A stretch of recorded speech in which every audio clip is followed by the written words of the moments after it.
Where I live, there are rainbows.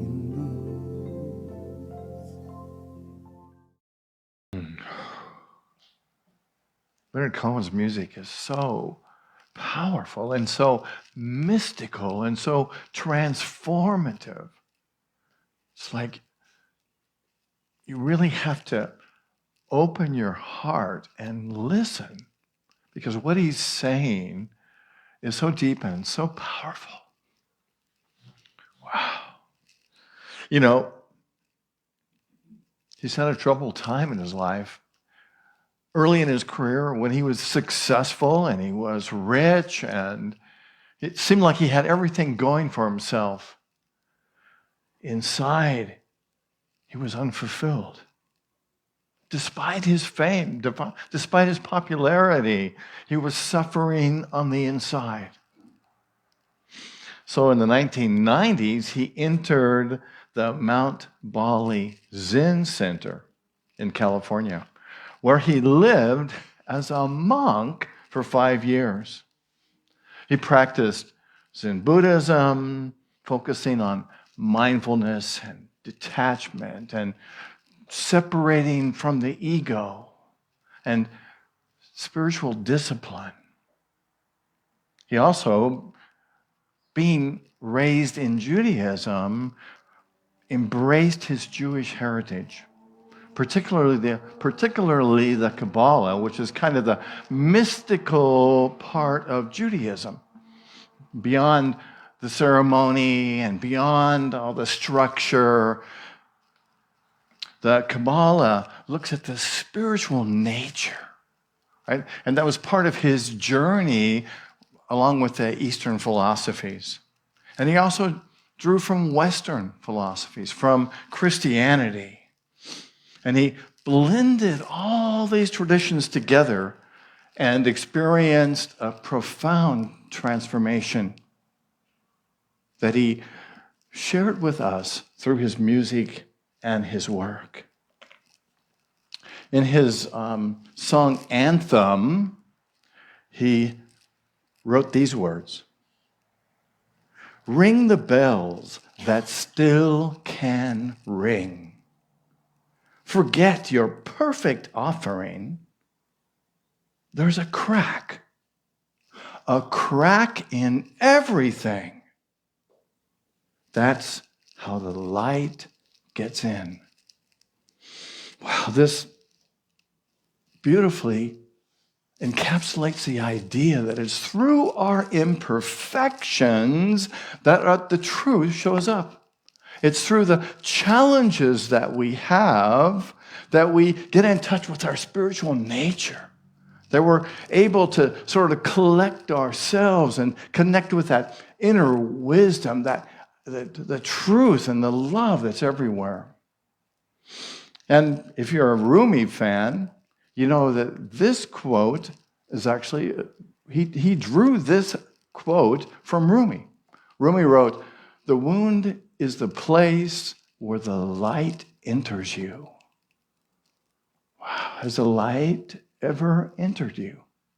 Have you ever been challenged by something in your life, a situation, a person, a relationship, that gave you the opportunity to look deeper at who you are and discern that truth, to maybe change your thinking, right? So much of spirituality is about changing our thinking and changing our lives. So much of it is about recognizing the fearful thoughts and feelings and things that show up for us, and then changing the way we think about them and look for the spiritual meaning within them, the transformative possibilities.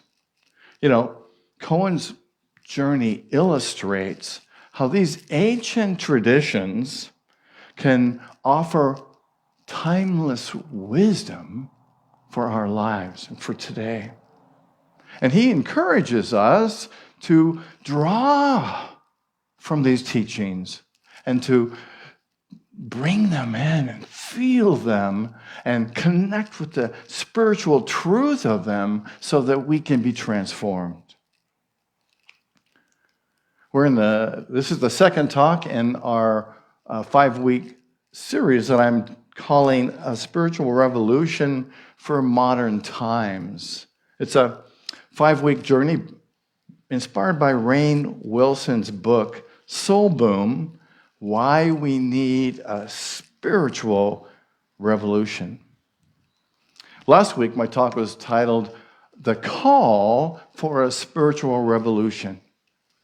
Rainn Wilson believes that the profound challenges facing us on this planet right now are symptoms of a deeper void. It's like we, as a species, as human beings, as beings of light, are not connected to the truth of who we are. And we can see it running rampant in our nation, in the world. And he says it's because we've lost touch of that spiritual nature that's within us.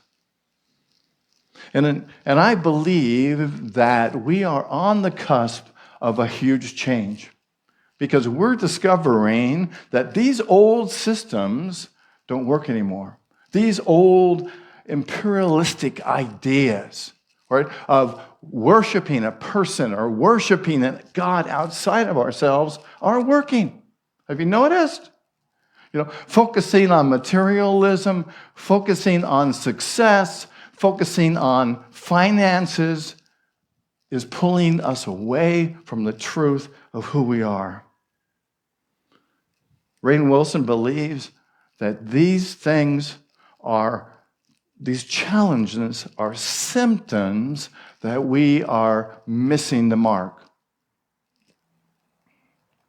So, Rainn Wilson is calling for what he's calling a soul boom. This is a movement that rekindles a human spirit, that centers our lives on spiritual values, values that will transform us individually and transform our society and transform the world. We're seeing challenges with mental health. We're seeing challenges with our planet. We're seeing challenges in politics. And Wilson is saying, in essence, that these wounds are the place where the light can come in. And so we get to change our thinking, change our lives, change our spiritual ideas to embrace a wholesome, united, accepting consciousness that the world so badly needs right now.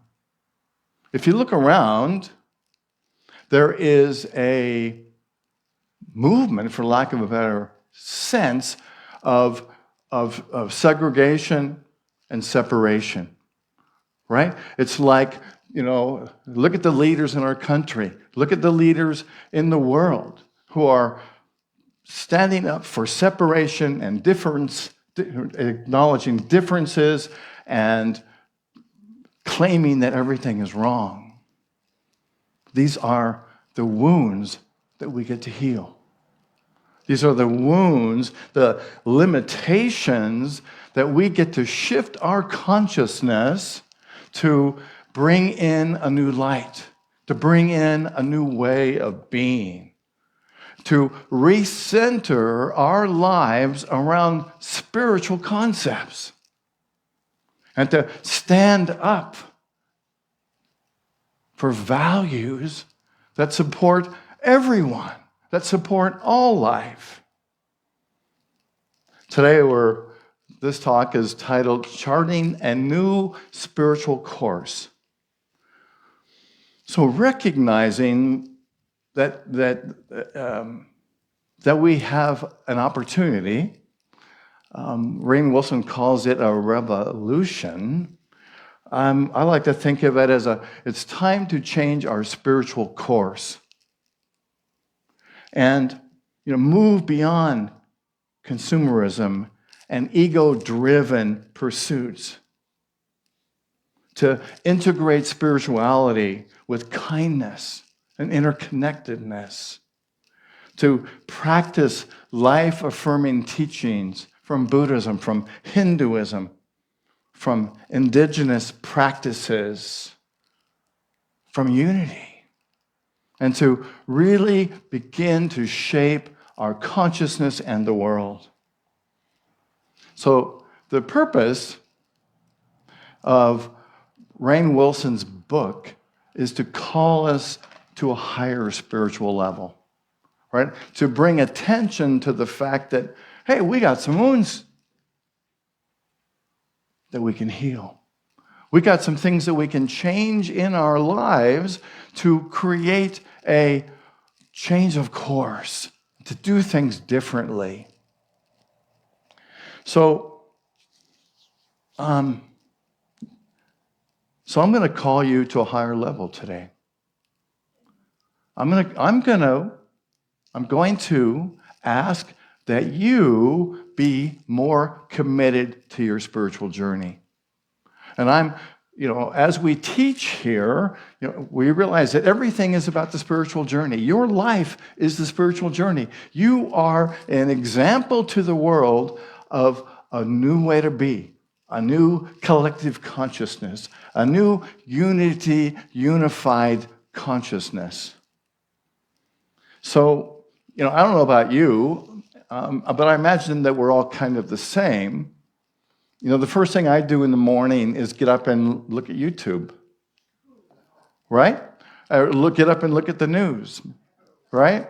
Or get up and see all of the craziness that's going on on the planet, right? And what I'm going to suggest is that we don't do that first thing in the morning, because that is a real corrupt way to start the day, but to begin with a spiritual practice, and I'm going to share some of those with you today. But my challenge is going to be, and I'm speaking to me, and I'm speaking to you, and to those of you watching on Facebook this morning, is to dedicate yourself to spending 10 or 20 minutes more than you do now on your spiritual journey every day, right? Because if we're going to heal these wounds in ourselves and in the world, we need to be committed to doing so, and we need to take action to do so. And the time to do that is when? It's right now. Right now. And through the beauty of the teachings that we have and some of the ideas I'm going to share this morning, I hope that you will do that, right? Because don't you want to see a world that's inclusive, right? That includes everyone, that includes all spiritual paths, that includes everyone's beliefs of truth on this planet. Because we're seeing a world, quite frankly, that wants to shrink it all down, right? To make there be one religion, one truth. And if we don't do something now, there's going to be a time, I believe, when we can't. So the time for action is right now. So I'm going to share with you today some aspects of different spiritual paths and give you some ideas to incorporate into your spiritual practice. Because if we're going to chart a new spiritual course, I'm inviting you into that and to take your spiritual practices to the next level. So let's look at Christianity. The main things that Jesus taught as sort of our guru of Christianity was love and forgiveness. The two main things that he taught. And I think that Desmond Tutu was a great example of these values of love and forgiveness. He led the truth and the reconciliation commission in South Africa, and promoted love over vengeance and apartheid. He helped healing begin in a divided nation. You too, we too, can begin to hold this consciousness for a nation united in truth, united in love, united in empowering everyone to be the best that they can be. So one of the things that I love the most in Christianity is the prayer of St. Francis. So this is in the Walk Your Talk that I have for you today. And a spiritual practice that I hope you might embrace. I think it's a great, amazing, powerful statement for empowering ourselves to be the best that we can be. So I'm going to say it, pray it, and I invite you just to take it in and feel it.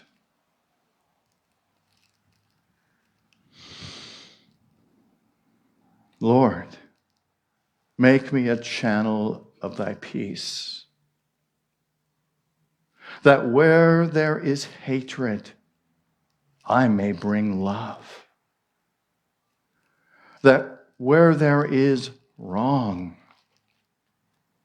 I may bring the spirit of forgiveness, that where there is discord, I may bring harmony, that where there is error, I may bring truth, that where there is doubt, I may bring faith,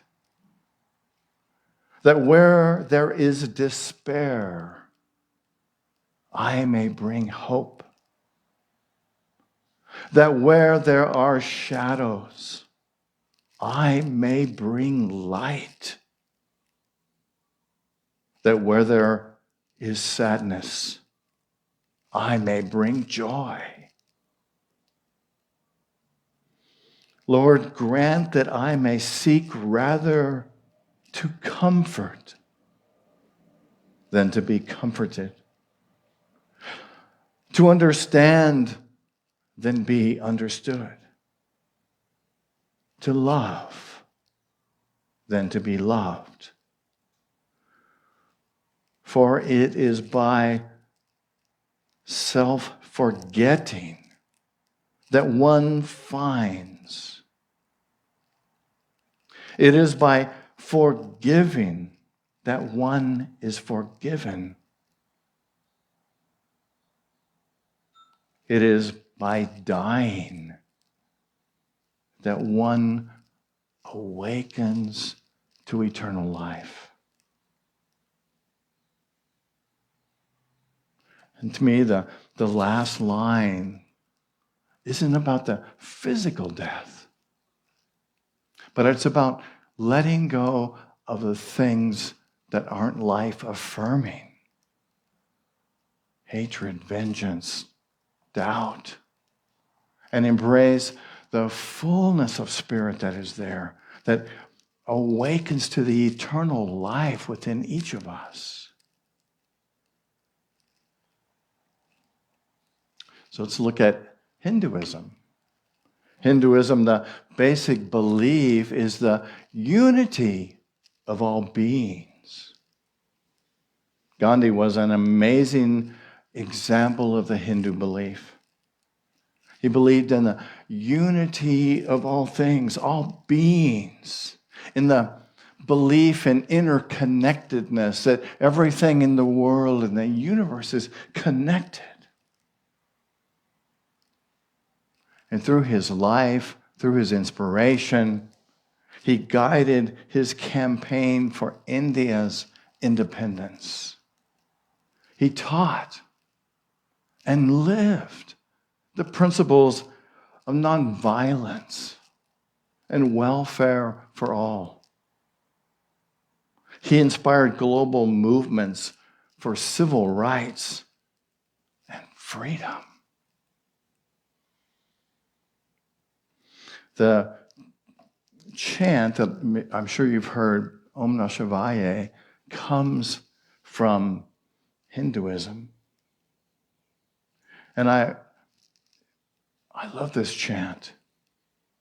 It's translated as, I bow to Shiva, honoring the inner self and the transformative energy of Shiva within.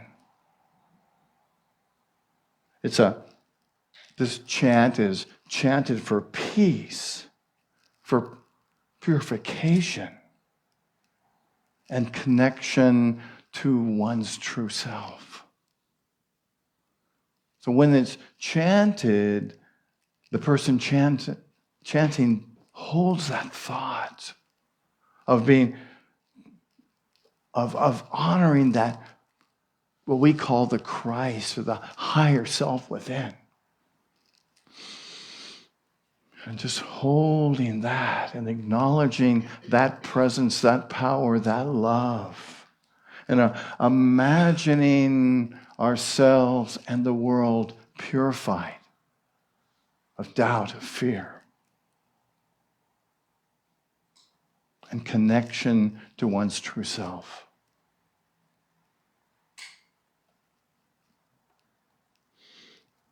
So let's look at Judaism. The basic teaching of Judaism is justice and community. Ruth Bader Ginsburg practiced Judaism. She was committed to justice. She fought for gender equality and human rights, civil rights. And she emphasized collective responsibility.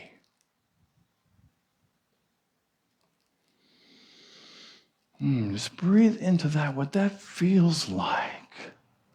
I love the idea of collective responsibility. Recognizing that we all, as spiritual beings, having a physical experience, have responsibility to connect with that presence and that power and that love within, and to create justice, right? To build community.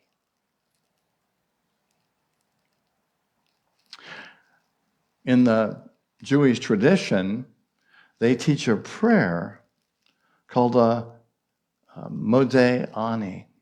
And this is a morning prayer that they're taught, the Jewish people are taught to say when they first get up. And I invite you to take this prayer to do something similar. It goes like this. It's translated this way. I offer thanks to you, living and eternal King, for you have mercifully restored my soul within me. Your faithfulness is great.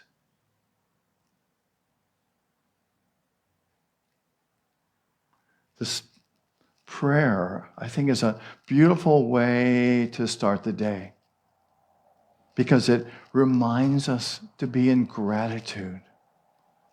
Gratitude for all that we have, for the spiritual essence we have, for the love that we have in our hearts, for all of our spiritual gifts.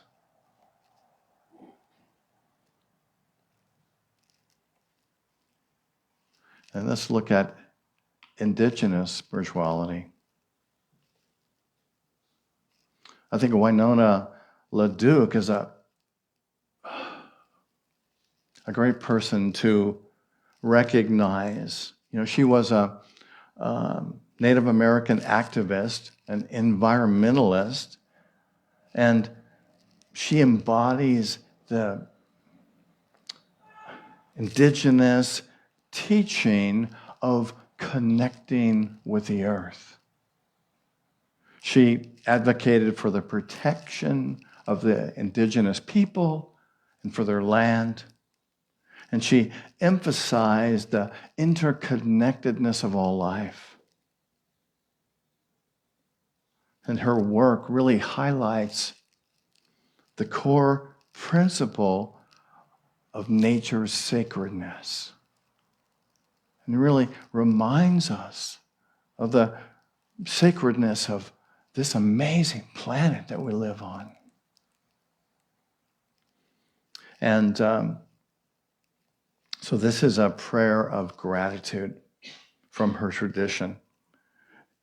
And it begins, "We give thanks for all creation, for the sun that rises each day and gives us light, for the waters that cleanse and sustain us, for the earth that provides our food and our shelter, for the winds that carry the voices of our ancestors.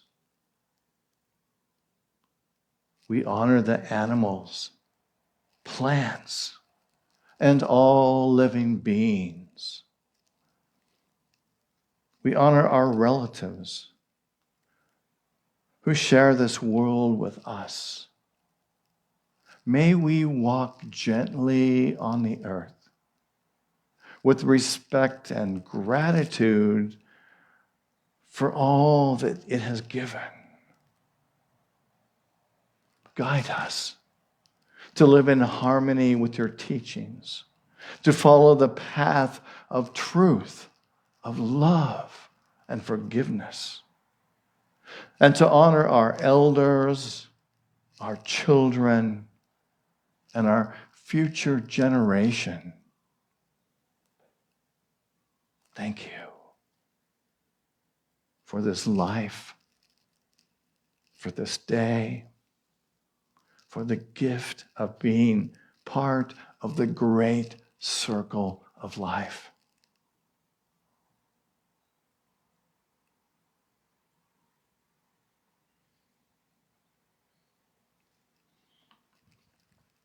And the last example is Sikhism.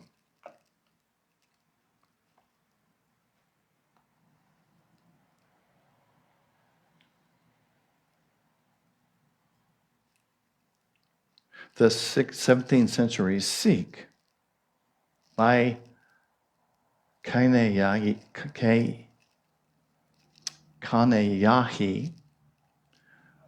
was remembered for his incredible act of seva, for selfless service. During a battle that the Sikhs had, he served water to the wounded soldiers on the battlefield, regardless of whether they were friend or foe. When questioned by other Sikhs about why he was helping the enemy, he replied that in his eyes he saw no enemies, only human beings in pain. Wow. There's a Sikh prayer that I found that called the Mool Mantar, that encapsulates the essence of Sikh theology. And it goes like this: there is only one God. His name is truth. He is the creator. He is without fear. He is without hate. He is beyond time. He is beyond birth and death. He is self-existent. He is realized by the grace of the Guru. Meditate on his name. He was true in the beginning. He has been true throughout the ages. He is true now. he will be true in the future.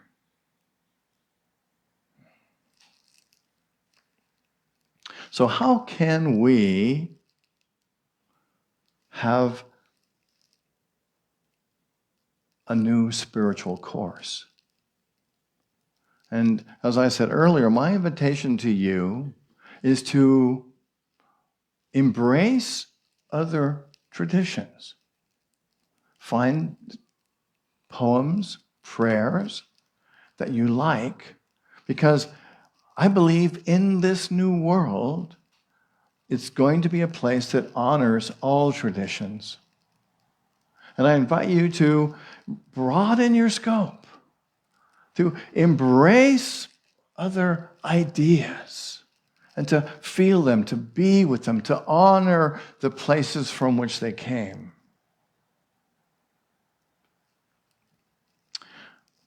So it's interesting, on our trip, we ran into these folks, the Sikh family, at Moraine Lake in Canada. We were sitting by the water, and these folks came up, and we had some conversation with them. They let us take a picture of the grandfather and a young child. And there was, I have to say, I felt something with them, right? Because they were so gentle, right? And frankly, I didn't know who they were, what their path was. We didn't talk about that. We talked about their grandfather and their grandson, but there was something like God that moved in me. And I couldn't wait to get back to my computer and to look it up on Google, and because I'm thinking, well, surely the turbans that they're wearing have some kind of significance, right? And so what I discovered was the blue turban that the man on the left is wearing represents courage, devotion, and spirituality. It's like that's what he is committed to. And interestingly enough, last week, after my talk last week, a lot of you know Bonnie Buchanan, who spoke a number of times here and has attended this church for a long time. And she sent me a text and said, I loved this talk. Hi, Bonnie, if you're watching today. and she said, I'm reading this book, Sage Warrior, and this book is about Sikhism. And I'm like, wow, that's amazing. I want to know more about that. So I got the book instantly, and I wanted to know, how is it that these people that we met had this essence of truth and love around them? And so I wanted to know, what do Sikhs believe? So I discovered that their core practices are oneness. Gotta like that, huh? We believe the same thing, don't we? They believe in befriending the body. What a concept. Befriending this temple and loving this temple. They practice pleasure. Now, how about that? I love that, and it's about taking care of their bodies and doing healthy things. It's about playing music. It's about chanting and praying, and they believe in creating sovereign space, or to me that means sacred spaces, and they believe in harnessing rage. Isn't it the same thing that we talk about, right? And then I was like, okay, well, what are their key teachings? And they meditate on the divine. Wow. Spending time in the silence, beholding the divine, recognizing the divine. And this is powerful. I know a lot of people who could live by this, that they live honest and ethical lives. That's in their basic idea, the structure of their belief. And they are generous. Wow. I mean, I think I might become a Sikh.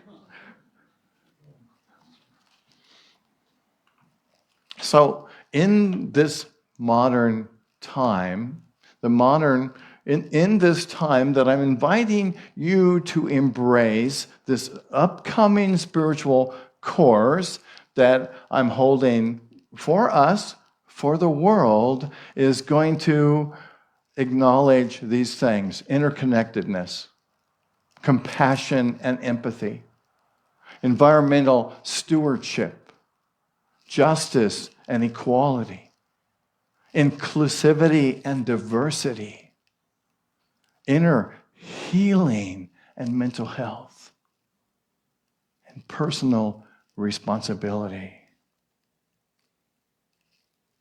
And nurturing these things contributes to the healing of ourselves, doesn't it? Isn't this basically what we're looking at, is how can we heal ourselves and have an impact on the world? So as we reflect on the spiritual traditions that we've talked about today, I invite you to, as I've said a couple different times, expand that which you practice. If you have access to the internet, there's amazing things and availability of all these things on the internet. I invite you to find some prayers, find some poems, find some meditations that you can open and expand your thinking, your mind, and your spirit. Remember Leonard Cohen's lyric, there's a crack in everything, and that's how the light gets in. Now you might look at, where is there something in you that can let the light in? Where is there a challenge in you that can invite you to expand your thinking, expand your love, and to let the light in, the love in? And we know that as we up-level our spirituality, our practices, we heal ourselves. And we become that which we are holding for the world. We become whole, we become free, we become light, we become love. And we uplift the world. So let's ring the bells that still can ring, and allow the light to guide our way forward. Thank you for being a part of this journey. With love, say this with me, with love, compassion, and purpose, I chart a new course that heals me and transforms the world. I invite you to close your eyes and take a deep breath.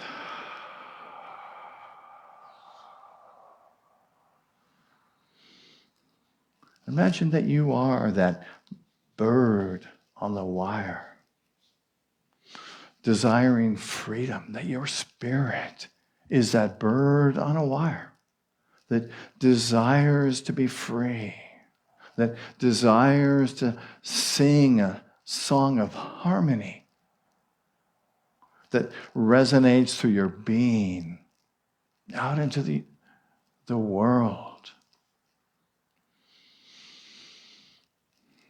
Breathing in and breathing out.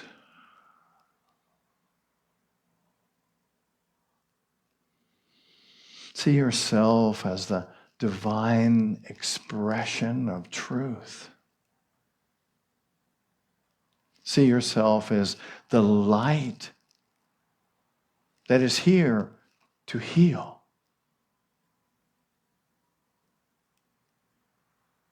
See yourselves as the light that is healing the cracks just by your presence, by your truth, by your love, by your wisdom.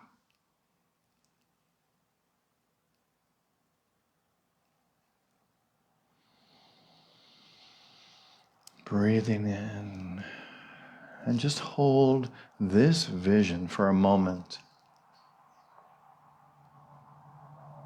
of your love.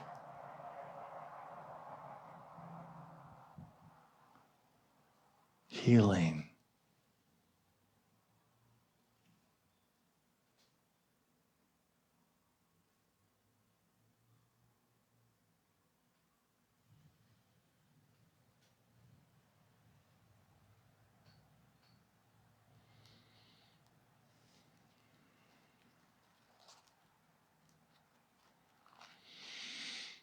Breathing in and breathing out.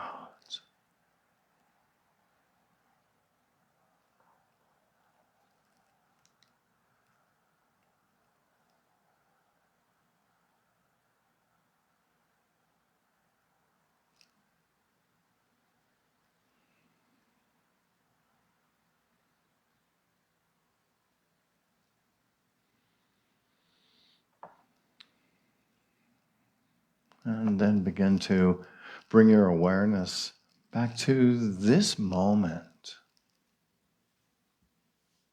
embracing all that you are.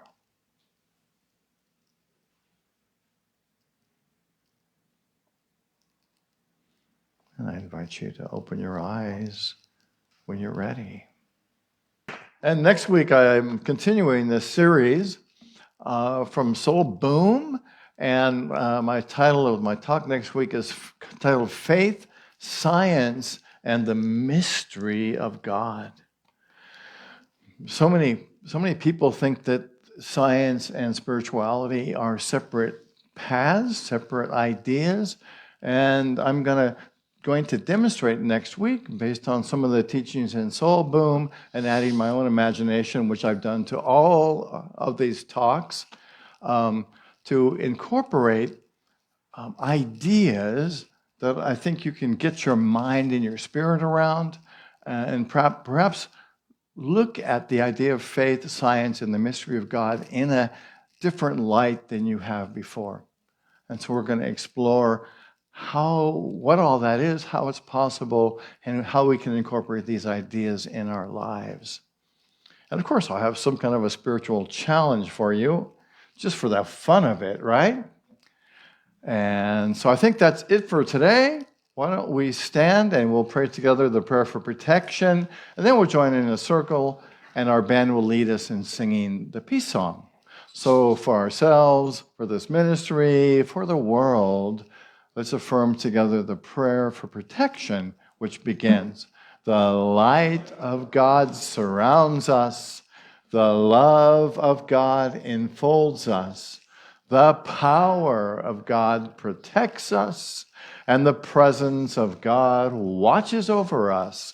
Wherever we are, God is. God bless you, friend. Thank you for being here on Facebook this morning.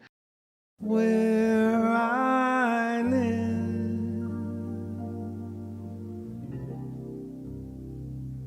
there are rain.